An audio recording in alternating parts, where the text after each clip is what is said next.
fihinna da'wah. Ada 5 malam, yang mana 5 malam tersebut kata Nabi Muhammad tidak akan seorang hamba itu ditolak doanya di hadapan Allah Subhanahu wa taala. Di antaranya adalah malam Jumat.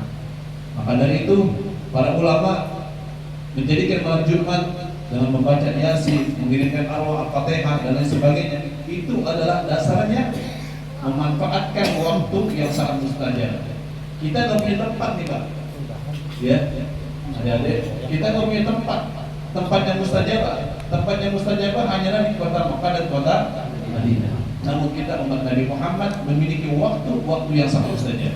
Di antaranya adalah malam Jumat. Ya mudah-mudahan ya kita majlis ini selalu dalam keberkahan Allah Subhanahu wa taala. Salawat dan salam marilah kita limpah curahkan manusia yang paling mulia yaitu Nabi Muhammad sallallahu alaihi wasallam. Keluarga serta para sahabat-sahabatnya dan juga kita selaku pengikutnya, mudah-mudahan nanti di yaumil qiyamah kita bisa mendapatkan syafaat yang besar, syafaat yang agung dari junjungan Nabi kita Muhammad sallallahu alaihi wasallam. Amin ya rabbal alamin. Sebagaimana tadi telah disampaikan Al-Fakir oleh Al-Ustaz Cep, tidak lama-lama jam 10 kelar katanya. Sekarang udah jam 21.52, berarti cuma 8 menit ya. Jadi pada malam hari ini alhamdulillah dengan wasilah Bang Erwin, ya kebetulan Bang Erwin aktif di Ansor, saya selaku ketua MDS-nya di Jalur Ansor Kecamatan Sawah Besar. Ya, kalau ini dulu ketua saya ini, ketua Ansor Sawah Besar, cuma ditarik sama PC di Jakarta Pusat, ngurusin MDS juga, Majelis Zikir Sholawat. Ya, tidak lain tidak bukan kita hanya ingin mendapatkan keberkahan dan ridho daripada Allah Subhanahu wa taala. Jadi mengundang Al-Fakir oleh Bang Erwin untuk mengisi di Majlis Baitul Hasanah. Ya, alhamdulillah tadi saya kira acara itu Ba'da Isya udah berjalan gitu kan. Ada saya WhatsApp, ternyata pada saya baru mulai, baru mulai. Ya, tapi nggak apa-apa. Yang penting saya sudah datang bersilaturahmi dengan jamaah Majlis Baitul Hasanah atau Sholat Hasanah. Baitul Sholat Hasanah mudah-mudahan menjadi berkah buat saya pribadi dan juga menjadi ukhuwah Islamiyah di antara kita semua. Ya, insya Allah. Pada malam hari ini adalah ya tadi disampaikan juga di WhatsApp, anak mau bahas apa ini? Kalau bahas kitab, kira-kira boleh nggak? Usah Ustaz. Ya, karena kita masih berada di bulan Rabiul Awal, bulan di mana Nabi Muhammad dilahirkan. Jadi kalau tak kala datang bulan Rabiul Awal, umat Nabi Muhammad apalagi di pelosok-pelosok di daerah-daerah itu lebih ramai daripada Jakarta, Pak. Ya, di Banten. Kalau di bulan Maulid itu mobil-mobil los, Pak, didandani, dikasih duit, cecerin duit tuh. Ya, udah kelar, kasih makanan segala macam. Ya, perebutan tuh. Apa tujuannya? Mengambil keberkahan, mensyiarkan daripada bulannya ada manusia pada bulan tersebut dilahirkan, yaitu Nabi Muhammad SAW. Kita akan teringat terus tatkala datang bulan Rabiul Awal. Dicas kembali nih memori kita tentang Nabi Muhammad. Dicas kembali nih yang tatkala Rabiul Awal sudah meninggalkan kita atau kita masuk pada bulan Ramadan. Jarang para mubalik-mubalik itu dia menceritakan bagaimana Nabi Muhammad di dalam dakwahnya, bagaimana Nabi Muhammad ketika masa kecilnya, bagaimana Nabi Muhammad ketika ditinggalkan oleh orang tuanya. Nabi ditinggalkan oleh orang tua dalam keadaan yatim, lahir di atas muka bumi dalam keadaan yatim, tidak mengenal bagaimana wajahnya ayahnya itu Sayyid Abdullah. Kita akan mengingat itu.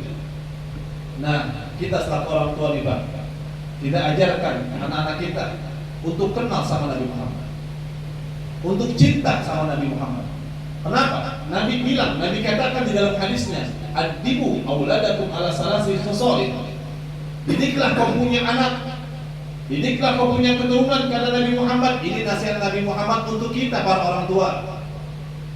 Ya, kita yang belum punya anak, mungkin ada yang belum punya cucu, ajarkan anak kita, ajarkan cucu kita untuk mengenal Nabi Muhammad, untuk cinta kepada Nabi Muhammad. Adibu auladakum ala salasi khisal. Didiklah kau punya anak atas 3 perkara kata Nabi Muhammad. Apa yang pertama? Hubbi nabiyikum, cintailah kau punya nabi.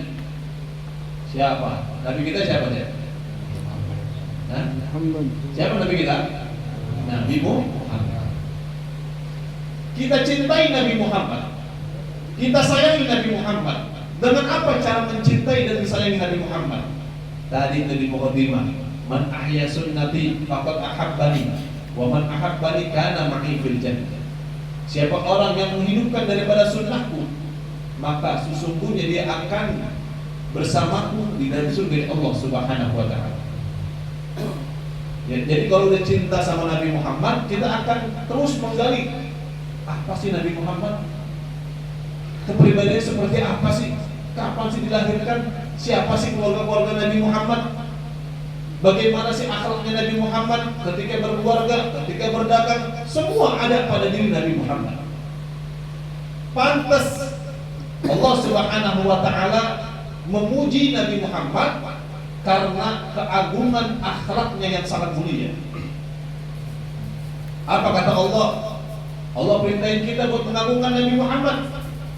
Kenapa? Karena Allah sendiri mengagungkan kekasihnya. Jadi saya tadi dialog tuh sama ibu-ibu Wahabi. Wahabi dia bikin pengajian di Blok M. Tinggal rumahnya dekat sama majlis, saya punya majlis. Cerita segala macam bahwa alhamdulillah kalau saya Sabtu Minggu itu suka ngaji, Kak, panggil saya kakak. Padahal ibu-ibu udah punya cucu. Kalau Sabtu Minggu saya ngaji di Blok M, usahanya disebutin tuh, Assalamualaikum dan sebagainya. Ya. Kalau di rumah saya setel TV atau setel radio Roja. Radio Roja itu Wahabi, Pak. Ya, radio Roja itu Wahabi. Dan nanti kalau kalian bapak ngajak main di Mall Blok M, di lantai 7 itu kajiannya tuh. Di lantai 5-nya ada permainan tuh. Nah, kebetulan lagi itu saya lagi bawa anak saya main-main, ya kok banyak orang pada bercadar gitu. Ternyata di atas itu ada taklim. Kalau kayak kita taklim, kalau kata mereka mah kajian gitu, ya. Bahasa taklim LND kayaknya. Bagi mereka bahasa taklim LND, kajian lah, biar modern dikit, ya kan? Dia bilang seperti itu. Kemudian saya bilang, ibu, kalau Sabtu Minggu ngaji ke Blok M jauh-jauh dari Pasar Baru ke Blok M. Kemudian kalau di rumah belajarnya melalui YouTube atau TV atau mendengarkan radio. Kali-kali ngajinya depan saya dong, Bu. Alhamdulillah kata nih, kan kalau nanti saya ngajinya sama Kak Dani, nanti saya disuruh tahlilan, disuruh maulidan, begitu jawabannya, Pak. Ya, jadi udah alergi sama yang namanya apalagi manakiban. Tahlilan aja dia nggak pakai, maulidan aja dia nggak pakai, apalagi yang namanya manakiban. Dia ini nggak meyakini, ya. Makanya kita jaga, kita kenalkan tuh anak-anak kita cinta kepada Nabi Muhammad. Kenapa Wahabi itu harus kita hadangkan? Ya, karena mereka sudah membenci para sahabat-sahabat Nabi Muhammad, tidak mengakui keluarga Nabi Muhammad, tidak mau mengagungkan, mengistimewakan keluarga Nabi Muhammad. Ya. Yang kedua kata Nabi Muhammad, wahubbi ahli baitihi, cinta hilang keluarga daripada Nabi Muhammad sallallahu alaihi wasallam. Ya, jadi kalau cinta sama Nabi, nggak boleh nggak cinta sama keluarganya Nabi, baik dari nasab maupun dari kasab. Dari nasab siapa? Mereka yang darahnya nyambung kepada Rasulullah itu dari jalur nasab. Dari As-Saggaf ka, Al-Attas ka, Al-Haddad ka, ya, dan lain sebagainya. Kita yakini aja bahwa mereka semua adalah para dzurriyyahnya Nabi Muhammad sallallahu alaihi wasallam. Kalaupun mereka bukan dzurriyyah Nabi Muhammad, kita masih dapat pahala. Kenapa? Pahalanya husnuzon, berbaik sangka kepada mereka. Namun kalau kita udah suuzon, kita tidak meyakini mereka bahwasanya mereka itu bukan keluarga Nabi Muhammad, nanti kita takut, kita khawatir tatkala nanti di akhirat ternyata beliau semua, mereka semua adalah nyampe sampai ke darahnya, keturunannya nyampe sampai kepada Nabi Muhammad SAW. Gimana itu? Kalau ketika di dunia kita sudah berprasangka bahwa mereka bukan daripada keluarga Nabi. Takut gak Pak? Takut kita. Ya, kalau saya diajarin sama guru saya, kalau dia itu husnuzon aja loh. Ya, mau dia benar kayak mau kata, itu kalau keturunan dari nasab. Lalu siapa mereka keluarga Nabi yang bukan dari keturunan nasab? Ya mereka para ulama, para kiai, para asatidz, yang mereka memiliki daripada keilmuannya, yang mana mereka memiliki daripada ilmunya Nabi Muhammad. Mereka semua adalah keluarga Nabi Muhammad dari jalur kasar. Apa itu kasar? Ya dari Riyadhah belajar di pesantren, dia ngapalin Nahwu Sorok, dia belajar kitab Sabina, dia belajar dan lain sebagainya, semua kitab-kitab kuning yang diajarkan. Nah itulah keluarga Nabi Muhammad, para ulama. Ya, Nabi tidak mewariskan daripada harta, yang diwariskan Nabi Muhammad adalah ilmu yang diwariskan oleh Nabi Muhammad. Nah, hadirin yang sama-sama dirahmati Allah Subhanahu wa taala. Jadi, bulan Rabiul Awal mengingatkan kita akan Nabi Muhammad ketika dakwah di antara. Maka kata Allah Subhanahu wa taala, tatkala Nabi Muhammad diperintahkan untuk berdakwah dari ke kota lagi, terus menyebar. Yang berawalnya dakwah Nabi Muhammad secara sirriyah, secara sembunyi-sembunyi. Ya, belum banyak pengikutnya. Namun tatkala Nabi Muhammad diperintahkan untuk berdakwah ke kota Taif, kita sama-sama telah mengetahui bagaimana Nabi Muhammad ketika datang ke kota Taif, apa sambutannya dari warga penduduk kota Taif. Nabi Muhammad disabitin, Nabi Muhammad dicaci maki, dari anak kecil bocil kayak gini diperintahin sama abangnya, sama abang-abangnya, dari anak kecil sampai kakek-kakek semua melempari wajahnya Nabi Muhammad sallallahu alaihi wasallam. Itu Nabi Muhammad dakwahnya itu. Kalau saya Ramdhani mau Ustaz Encep dakwah kemarin Saulio, tadi ada nggak yang bikin saya? Nggak ada. Ada cium tangan dah ngapain? Ya, jadi saya bukan siapa-siapa.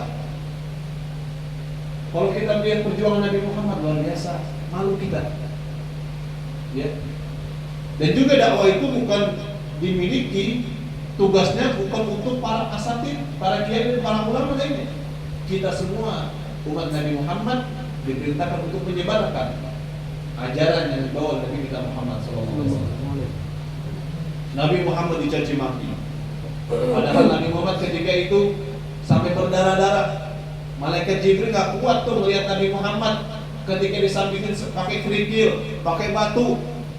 Nabi Muhammad terlihat oleh malaikat Jibril, ditawari Nabi Muhammad oleh malaikat Jibril, wahai Muhammad, wahai kekasih Allah. Ini di samping ada gunung nih. Gunung apa namanya? Nah, Gunung Sari. Gunung Sari mah daerah saya. Ya, ada gunung Uhud, tinggi, besar. Kalau engkau perintahkan aku, kata Jibril, bahasa kita. Kalau ente perintahkan aneh, wahai Muhammad, ini aku timpakan gunung ini ke penduduk kota Taif, biar rata semuanya. Kenapa? Karena mereka semua tidak mengagungkan engkau, tidak menyambut engkau, bahkan kau dicaci maki. Apa balasan Nabi Muhammad? Balasan Nabi Muhammad mendoakan mereka, Allah mahdi qaumin fa innahum la ya'lamun. Ya Allah, berikanlah hidayah kepada penduduk Taif, karena sesungguhnya mereka tidak mengetahui. Nabi Muhammad bilang sama Jibril, wahai Jibril, aku yakin sekarang mereka belum ada beriman kepada Allah, tidak mempercayai diriku. Namun nanti akan muncul keturunan-keturunan daripada penduduk kota Taif yang akan beriman kepada Allah Subhanahu wa ta'ala. Apa buktinya? Sekarang terbukti. Ya. Banyak ulama-ulama yang muncul terbit, bahkan di kota Taif sudah banyak yang beriman kepada Allah Subhanahu wa ta'ala. Itu doanya Nabi Muhammad. Doanya Nabi Muhammad. Ya, kalau kita Ustaz Rizal, Ustaz Encep, saya Ramdhani berdakwah di Samiti gitu. Ustaz, gimana nih? Di Samiti nih, Ustaz. Lawan, serang. Kan begitu. Udah di Samiti sekali, 2 kali. Lawan jangan nih. Teleponin banser. Serang. Kan begitu. Itu kalau kita. Tapi Nabi Muhammad enggak. Maka kata Allah, "Fabima rahmatin minallahi linta lahum." Dengan rahmat daripada Allah Subhanahu wa taala. Ya. Kata Allah, "Linta lahum." Berbelas kasihlah, kasih sayanglah, lemah lembutlah, kata Allah Subhanahu wa taala. "Walau kunta faddan ghalidal qalbi." Jikalau engkau ya Muhammad berhati kasar, kau keras, lam faddu min haulik, maka mereka semua akan menghindar dari engkau ya Muhammad. Maka kata Allah Subhanahu wa taala, "Wa'fu anhum wastaghfir lahum wa syawirhum fil amr." Mohonlah ampun untuk mereka. Mintalah ampunan untuk mereka ya Muhammad kepada Tuhan. Wa syawirhum fil amr, dan bermusyawarahlah atas perkara-perkara yang memang perkara tersebut kau telah bawa nih. Maunya apa nih? Bagaimana caranya? Nabi Muhammad sudah ikhtiar. Terus aja dakwah. Terus aja dakwah. Padahal enggak ada yang terima tuh dakwah Nabi Muhammad. Udah Nabi Muhammad bertawakal kepada Allah Subhanahu wa taala. Kita pun sama Pak, demikian. Ketika kita pengen menggedengkan nih, mensyiarkan manakibnya Syekh Abdul Qadir Al-Jailani, atau kita membesarkan zikir Ratibul Haddad, Ratibul Attas, Maulid Siddudur, Maulid Tibai, Maulid Adiyah Ulami, kita besarkan karangan-karangan para ulama-ulama kita. Enggak ada yang satu pun mau ikut. Terus aja kita ikhtiar aja udah. Ketika sudah ikhtiar, kita tawakal sama Allah. Kenapa? Innallaha yuhibbul mutawakkilin. Allah cinta sama orang-orang yang bertawakal kepada Allah. Ya, saya yakin nih di sini semua pada tawakal. Ya, insya Allah. Nah, hadirin jamaah yang sama-sama dirahmati Allah Subhanahu wa taala. Itulah Nabi Muhammad. Ya, yang dakwanya sungguh sangat luar biasa. Ya, Nabi Muhammad sangat cinta Pak sama kita, cinta banget. Ya, kecintaan Nabi Muhammad itu melebihi kecintaan sama keluarganya, anaknya, istrinya. Kok bisa kecintaan Nabi Muhammad terhadap kita sangat tinggi? Jelas ketika Nabi Muhammad menjelang wafat, yang disebutkan oleh lisan Nabi Muhammad siapa? Ummati. Umatku ya Rabb. Umatku ya Rabb.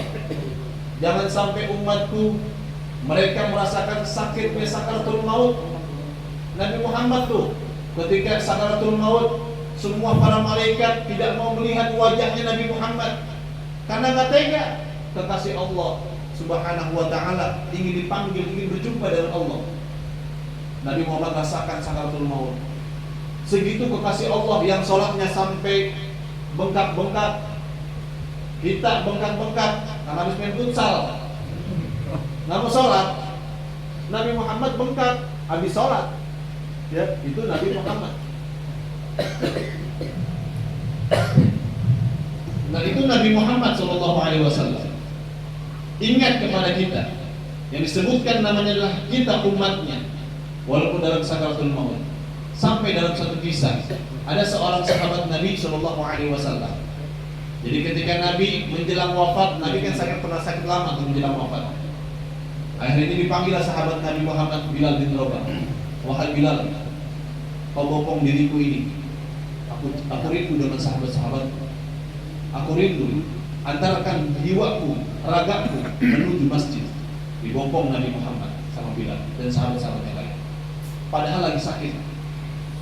Beliau pengen berjumpa dengan sahabat-sahabatnya.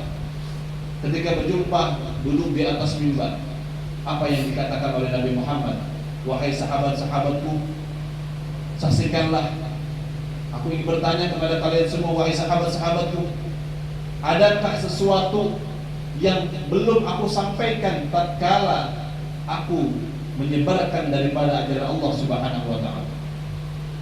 Apakah aku belum mengatakan bahwasanya Tuhan kita adalah Allah Subhanahu wa taala?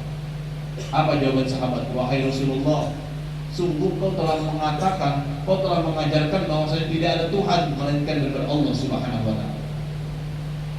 Ketika bertanya dengan para sahabatnya Nabi Muhammad, ditanya lagi oleh Nabi Muhammad, wahai sahabat-sahabatku, ketahuilah sesungguhnya sebentar lagi aku menghadap Allah. Aku akan menghadap Allah Subhanahu wa taala. Sebentar lagi Allah memanggilku. Sebelum Allah sebelum aku berjumpa dengan Allah Subhanahu wa taala, aku tidak ada sesuatu yang yang terjanggal.